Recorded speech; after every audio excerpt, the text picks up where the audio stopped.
नमस्कार साथियों, स्वागत है आप सभी का अंकित इंस्पायर्स इंडिया पर। मैं हूं अंकित अवस्थी, आप हैं मेरे साथ में। रूस और अमेरिका के बीच बनते और सुधरते इन रिश्तों में अचानक रार आने की खबर आ रही है। आपको ताजा अपडेट ये तो होगा कि इन दोनों ने जिस तरह से दुनिया को एक उम्मीद दी थी कि रशिया यूक्रेन युद्ध रुक जाएगा जब ये दोनों लोग आपस में मिल लेंगे। दोनों ने आपस में मुलाकात भी की। अमेरिका के अलास्का में आपने इन दोनों को मिलते देखा ताकि रशिया और यूक्रेन के युद्ध को रुकवाने में ट्रंप अपनी भूमिका निभा सकें। लेकिन उस मीटिंग का कोई खास नतीजा नहीं निकला क्योंकि शांति की स्थापना हो नहीं पाई।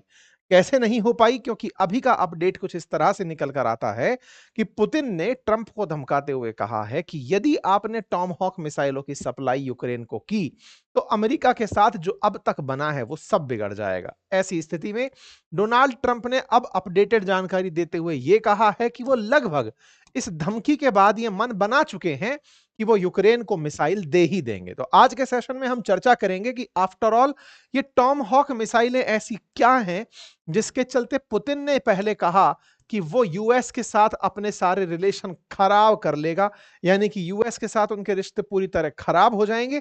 और इसके बाद ट्रंप आज कहते हैं कि उन्होंने लगभग डिसीजन बना लिया है, sort of made a decision, मतलब लगभग डिसीजन बना लिया है किस बात का, कि वो यूक्रेन को टॉम हॉक मिसाइलें सेंड कर दे। इसका मतलब अमेरिका ये जानते हुए भी कि पुतिन इस बात से बहुत जबरदस्त तरह से खफा होंगे, फिर भी वो यूक्रेन के लिए टॉम हॉक मिसाइलें देने की तैयारी कर रहा है। ऐसे में इन दोनों के बीच बनते बिगड़ते इन रिश्तों की कवायद में कभी खुशी तो कभी गम रिश्तों की आज के सेशन में जिक्र है, क्योंकि इस प्राणी ने पूरी तरह से दुनिया को थका रखा है ये समझा करके, देखो भाई, जिसको बहुत छोटा समझा था कि 4 दिन के अंदर खत्म कर दोगे, वो दुनिया के सहयोग से लगातार युद्ध किए जा रहा है। और अगर तुम इसे वेपन देते रहे तो ये फर्दर भी युद्ध करता रहेगा। फिलहाल के लिए रूस में वालदाई समिट के अंदर ट्रंप पुतिन के द्वारा दिए गए बयान की चर्चा है। इसे मिनिस्ट्री ऑफ फॉरेन अफेयर्स के द्वारा यह बताया गया कि US tomahawk missiles are not the most modern weapon but they are dangerous और their use is impossible. Direct US involvement this would mark a new level of escalation. यदि America इसे देता है यूक्रेन को तो इसे direct escalation escalation को बढ़ाने वाला माना जाएगा और अमेरिका का डायरेक्ट इन्वॉल्वमेंट माना जाएगा। अर्थात जैसा रूस हमेशा से कहता आया है कि अगर रूस के ऊपर यूक्रेन ने कोई मिसाइल चलाई और वो मिसाइल अमेरिका द्वारा दी हुई हुई तो ऐसे में उसे अमेरिका से युद्ध माना जाएगा, ना कि यूक्रेन से युद्ध। यूक्रेन को अगर कोई भी देश यूक्रेन के पास जो अब तक मिसाइलें नहीं हैं उससे ज्यादा दूर तक की मिसाइल देने की कोशिश करता है, मतलब थोड़ा बहुत मिसाइल डिफेंस सिस्टम जो यूक्रेन को करना है करे। रूस ने परमिशन दे रखी है कि यूक्रेन पर जब हम गोला चलाएं तुम लोग अपने द्वारा इन्हें वो सुविधा दे सकते हो ताकि ये सुरक्षा खुद की कर सकें। लेकिन अगर तुम इन्हें हम पर हमला करने के लिए परमिशन दे दोगे या फिर ऐसी मिसाइलें यूक्रेन को दे दोगे ताकि वो हमारे अंदर घुसकर दूर तक मार कर सके, तो ये परमिट नहीं होगा। और ऐसे में हम उस देश की मिसाइल के आधार पर उस देश को अपना दुश्मन मानेंगे। ये रूस ने लगातार पहले बाइडेन के समय पर भी खूब खूब धमकाया था। इतना तक हुआ था कि इन्होंने न्यूक्लियर डॉक्ट्राइन कैंसिल कर दी थी जो अमेरिका के साथ कर रखी थी कि अब हम बंद कर रहे हैं वो पहली वाली बात कि तुमको बता करके हमला करेंगे। कुछ वैसा ही अब फिर से देखने को मिल सकता है। यहां पर बकायदा पुतिन का एक इंटरव्यू वायरल हो रहा है जिसमें इनसे पत्रकार पूछ रहा है कि सर आपके साथ इन दिनों दो तरह के बड़े एस्केलेशन हुए हैं। पहला कि अमेरिका ने टॉम हॉक मिसाइल देने का लगभग यूक्रेन को मन बना लिया है, और वहीं दूसरी तरफ आपके जो जहाज जा रहे हैं समुद्र से होकर के उनकी पायरेसी हो रही है, उन्हें दुनिया के अंदर रोक लिया जा रहा है, आपका माल लूट रहा है। इनने कहा कि हाँ, ये दोनों स्थितियों से मैं अवगत हूं। हमारे एयर डिफेंस सिस्टम में ये ताकत है कि हमारे ऊपर आने वाले मिसाइल को हम रोक लेंगे, लेकिन किसी देश के द्वारा ऐसा प्रयास किया जाना भी हमारे खिलाफ उकसावा माना जाएगा। बस इसी कारण से इसे यूक्रेन वालों ने तुरंत उठा लिया और लिखना शुरू किया कि अभी तक तो टॉम हॉक आई भी नहीं है, अभी से ही उनकी रिप्लाई आने शुरू हो गए हैं। अब पता चलना चाहिए कि असल में ताकत होती क्या है। प्रेसिडेंट ट्रंप ने जैसे ही कहा कि वो अपना मन बना चुके हैं, तो ऐसे में इनको समझ में आना चाहिए कि शांति जो कि ताकत से स्थापित होती है वो होती कैसे है। ये बात यूक्रेन वालों ने ट्रंप के समर्थन में पुतिन को चिढ़ाते हुए अपने ट्वीट में कही कि Tomahawk missile reach about 2500 kilometre an unprecedented range our Ukraine defenders will master give us the tool will get the job done. बस आप लोग तो हमें हथियार दे दो, हम उसके बाद बाकी सारा काम निपटा लेंगे, ऐसा यूक्रेन के मंत्री का मानना है, यूक्रेन के एक सीनेटर का मानना है। बाय द वे मैं आपको यह जानकारी दे दूं कि कुछ समय पहले ही जब यूएन की बैठक में ये सब लोग जाने वाले थे, जिसमें यूक्रेन के जेलेंस्की भी गए थे, काफी सारे यूरोपियन लीडर भी गए थे, उससे पहले ही पुतिन ने नाटो की भी ताकत को आजमा कर देखा था। पोलैंड जो कि एक नाटो मेंबर कंट्री है, उस पर इन्होंने गोले फेंक दिए थे, या फिर कहिए तो ड्रोन घुसा दिए थे उनकी सीमा में, जिससे नाटो के देशों में एक खलबली सी मच गई थी कि क्या पुतिन यूक्रेन को छोड़ करके अब नाटो के साथ युद्ध की तैयारी कर रहे हैं। ये सारे लोग दौड़ करके अमेरिका पहुंचे, यूएन में बैठ करके सबने अपनी तरफ से अपने डर रखे। इसमें जेलेंस्की भी प्रेजेंट थे, और जेलेंस्की जब यूएन पहुंचे, चूंकि यूएन का मुख्यालय अमेरिका में है, तो ये ट्रंप से भी मुलाकात कर लिए। ये खबर आप सितंबर 24 की देख रहे हैं कि Zelensky meet Trump at UN calling for more pressure on Russia, कि सर आप हमसे, मतलब हम मुलाकात तो कर रहे हैं लेकिन आप रूस पर थोड़ा दबाव बढ़ा दीजिए। ये आप ट्वीट देखते हैं 24 सितंबर का व्हाइट हाउस की तरफ से, जिसमें ट्रंप तारीफ कर रहे हैं जेलेंस्की की, भाई बात तो है बंदे में, जो 3-4 दिन में युद्ध खत्म हो जाना चाहिए था, यह आदमी लगातार जुझारू तरीके से युद्ध लड़े जा रहा है, हम इसकी शाबाशी देते हैं। ट्रंप इनसे मुलाकात किए तो इस बात पर जेलेंस्की से पूछा गया कि कैसी रही मुलाकात, इनने कहा बहुत बढ़िया मुलाकात रही।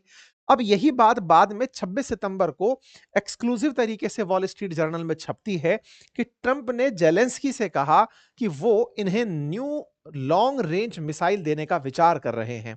अर्थात जेलेंस्की और ट्रंप की जब बातचीत हुई तो वहां पर प्रेजेंट ऑफिशियल्स ने अखबार वालों को बताया कि इन लोगों के बीच में बातचीत के दौरान लॉन्ग रेंज मिसाइल की भी चर्चा हुई, क्योंकि Zelensky long range missile Biden के समय से मांग रहे हैं। बाइडेन तो 300 किलोमीटर तक भी मार करने वाली मिसाइल नहीं दे पाए, जबकि ट्रंप 2500 किलोमीटर दूर तक मार करने की मिसाइल देने के बारे में इनसे बातचीत कर ली है। वो मिसाइल थी टॉम हॉक मिसाइल। ये मिसाइल असल मायने में पुरानी मिसाइल है, 1990s के दौर में अमेरिका बना लिया था। सबसोनिक मिसाइल है, आवाज की गति से भी धीरे चलने वाली मिसाइल है। फिर इसके अंदर इतनी कामयाबी क्यों, मतलब इसकी इतनी चर्चा क्यों? असल में अमेरिका की ये वाली जो मिसाइल है ना, ये मैन्यूवरिंग के लिए जानी जाती है। मतलब ऐसे समझिए, है ये मिसाइल, लेकिन ये ड्रोन की तरह चलने को जानी जाती है। तो बोले सर ड्रोन तो ऑलरेडी यूक्रेन के पास है जो लंबी दूरी तक जाके मार कर पाते हैं। असल में ड्रोन अपने साथ में बहुत ज्यादा वॉरहेड नहीं ले जा पाते। ये बड़ा सारा वॉरहेड ले जा सकती है, मतलब अपने साथ में जो युद्ध के लिए एक्सप्लोजिव्स है ना, वो 1000 पाउंड तक ये अपने साथ में युद्धक सामग्री ले जाकर के ट्रेवल कर सकती है। मतलब मिसाइल पे आप इतना गोला बारूद भर के फेंक सकते हो। दूसरी बड़ी बात, ये 2500 किलोमीटर तक की रेंज तक मार कर सकती है। 880 किलोमीटर प्रति घंटे की रफ्तार से यह मिसाइल चलाई जा सकती है, और इसे कहीं से भी ऑपरेट किया जा सकता है। ये इसकी खासियत में शामिल है। उन तमाम खासियतों से भी सबसे ऊपर जो खासियत है वो है इसका रडार की पकड़ में ना आना। ऐसा क्यों? क्योंकि ये बहुत क्रूज मिसाइल है, और क्रूज मिसाइल जमीन के समानांतर चलने के लिए जानी जाती हैं। जो डिफेंस सिस्टम जिन मिसाइलों पर काम करते हैं ना, वो मिसाइलें होती हैं बैलिस्टिक मिसाइलें, यानी कि जो लॉन्ग रेंज ऊपर से उठ करके घूम करके नीचे चली आती हैं। टॉमहॉक मिसाइल क्रूज मिसाइल है, और क्रूज मिसाइल लेंथ में बहुत दूर तक मार नहीं कर पाती। जैसे भारत के पास में जो क्रूज मिसाइल है उसका नाम ब्रह्मोस है। ब्रह्मोस की रेंज भी बहुत लिमिट में है, मतलब ये 2500 किलोमीटर तक अगर कोई क्रूज मिसाइल जा पा रही है तो उसमें कोई उच्च तकनीक लगी हुई है, तभी जाकर के वो क्रूज इतनी देर तक कर सकती है। क्योंकि जितना दूर फेंकना है अगर मिसाइल को, तो उसे परवलयाकार पथ में फेंका जाता है, पैराबोलिक पथ पे फेंका जाता है, ताकि ये दूर तक मार कर सके। समानांतर जमीन के चलने वाली मिसाइलें अक्सर अपने टारगेट तक बहुत दूरी तक ट्रेवल नहीं कर पाती, लेकिन ये 2500 किलोमीटर तक ट्रेवल कर लेती है, वो भी आवाज की गति से धीरे गति पर। देखिए, ये सिंपल से, मतलब सिंपल अगर आप इसको व्यवहारिक तरीके से समझें, तो अगर आपने कभी भी बॉलर्स को मैच के ग्राउंड पर बॉल फेंकते हुए देखा हो, तो अगर बॉलर को बहुत दूर तक बॉल फेंकनी हो, तो वो मतलब फील्डिंग करते समय, तो वो उस बॉल को फेंकते समय बहुत ऊंचाई तक फेंकता है, ताकि वो आगे तक जाकर के ड्रॉप हो सके। लेकिन अगर बॉल को वो सीधा फेंक रहा हो, तो वो मैदान के समानांतर जाती हुई बॉल बहुत जल्दी नीचे ग्रेविटी के चलते गिर जाएगी। इसीलिए क्रूज मिसाइल्स बहुत दूर तक नहीं जा पाती क्योंकि वो जमीन के समानांतर चल रही होती हैं, तो ग्रेविटी उनका पाथ बिगाड़ देती है। वहीं अगर आपने उसे परवलयाकार पथ में फेंका है, तो ऊंचाई पर जाती हुई ग्रेविटी से भी उसे डिस्टेंस ट्रेवल करने में मदद मिलती है। इसलिए बैलिस्टिक मिसाइल्स बहुत दूर तक मार कर पाती हैं। जैसे अग्नि 5000 किलोमीटर तक मार कर सकती है क्योंकि उसे परवलयाकार पथ प्राप्त है, पैराबोलिक पथ प्राप्त है, ठीक है? क्रूज मिसाइल्स में 2500 किलोमीटर तक की रेंज, ये बड़ी बात होती है। अब ऐसे में इसके अंदर एक काबिलियत और कि ये ड्रोन की तरह चलते-चलते अपना रास्ता बदल सकती है। आप इसे गाइड कर सकते हो कि इस टारगेट पर जाकर मारना है। अच्छा, जितना ऊंचाई से उड़कर मिसाइल आएगी, रडार में पकड़ में आ सकती है, क्योंकि रडार पकड़ने के लिए क्या करता है, अपने यहां से रेडियो वेव्स निकालता है जो कि रिफ्लेक्शन खा के वापस आती है, तो रीच आ जाती है कि हाँ साहब, हमारे ऊपर कोई फ्लाइंग ऑब्जेक्ट आ रहा है फटने के लिए। वेयर एज जब क्रूज मिसाइल जमीन के समानांतर चल रही है, तो उस पर रेडियो वेव्स पहुंचेंगी और उसका मैसेज जब तक आएगा तब तक तो खेल हो लेगा, क्योंकि ये बहुत नजदीक से निकल जाती हैं रडार के। तो रडार कैलकुलेट नहीं कर पाता, इसलिए क्रूज मिसाइल ज्यादा घातक मानी जाती हैं। तो टॉम हॉक मिसाइल की इसी काबिलियत की वजह से, क्योंकि ये जमीन के बहुत नजदीक इस तरह से मैनूवरिंग करते करते टारगेट को हिट कर सकती हैं, इसलिए इसकी डिमांड बहुत है। अमेरिका इन मिसाइलों का उपयोग लगातार कोई 30-35 साल से करता आ रहा है।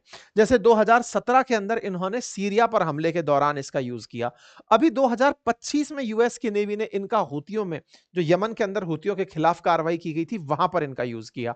अर्थात आज तक अमेरिका इन मिसाइलों का उपयोग कर रहा है, यूज ले रहा है, और दुनिया के देशों के ऊपर कुछ इस तरह से, जहां से मन में आती है, नेवी से, एयरफोर्स से, जहां से भी चलाना होता है, ये इन टॉमहॉक मिसाइलों को चला देता है। ये भाई साहब इन्हीं मिसाइलों की चाहत रखते हैं और कहते हैं कि बस आप तो दे दो, हम चलाएंगे नहीं, बस उनको डराएंगे कि हमारे पास टॉमहॉक मिसाइल है, अगर तुम हमारे ऊपर कोई भी हमला किए तो हम टॉमहॉक तुम्हारे ऊपर दाग देंगे, ताकि हमारे ऊपर हमले कम हो सके। ये यूक्रेन का कहना है। आप सभी बहुत अच्छे से जानते हैं कि यूक्रेन में किस तरह से लगातार रूस धीरे धीरे आगे बढ़ता चला जा रहा है, लेकिन एक बार अगर इनके पास डिफेंस सिस्टम आ गया, तो इनका ट्राई है कि 2500 किलोमीटर में तो हम इनकी राजधानी नाप देंगे सीमा से, हम वहां जाकर के गोला फेंकने की स्थिति में होंगे। साथ ही साथ अमेरिका इन्हें आने वाले समय में अगर इंटेलिजेंस भी साझा करता रहा, तो यूक्रेन की स्थिति अमेरिका की वजह से रशिया के खिलाफ मजबूत हो जाएगी। आपको याद हो तो पहले बाइडेन के समय पर भी जेलेंस्की ने बहुत मांगा था कि सर, हमें लंबी दूरी तक मार करने की मिसाइल दे दो, ताकि हम रूस के खिलाफ कोई काम कर सकें। हालांकि जब भी इन्होंने मिसाइल मांगी, तब तब रूस ने इन्हें धमकाया। ये जेलेंस्की गए थे व्हाइट हाउस उनसे मांगने के लिए कि लॉन्ग रेंज वेपन दे दो, और लॉन्ग रेंज वेपन लेने के लिए जब गए, तो बाइडेन की अथॉरिटीज एक बार के लिए तैयार भी हो गई कि हम तुमको 300 किलोमीटर तक मार करने वाली एटीसीएमएस अटाकाम जो मिसाइलें हैं, वो हम आपको दे देंगे। लेकिन इतना करते ही रशिया ने बाइडेन को धमकाते हुए कहा कि अगर आपने ऐसा किया तो फिर हम आपके खिलाफ मोर्चा खोल देंगे। तो ऐसे में यूएस को बाद में हटना पड़ा, यूएस को डिनाई करना पड़ा कि हम यूक्रेन को लॉन्ग रेंज मिसाइल नहीं देंगे, क्योंकि अगर हम मिसाइल दिए और यूक्रेन वाले रशिया के अंदर दाग दिए, तो अमेरिका सीधा टारगेट पर होगा रूस के।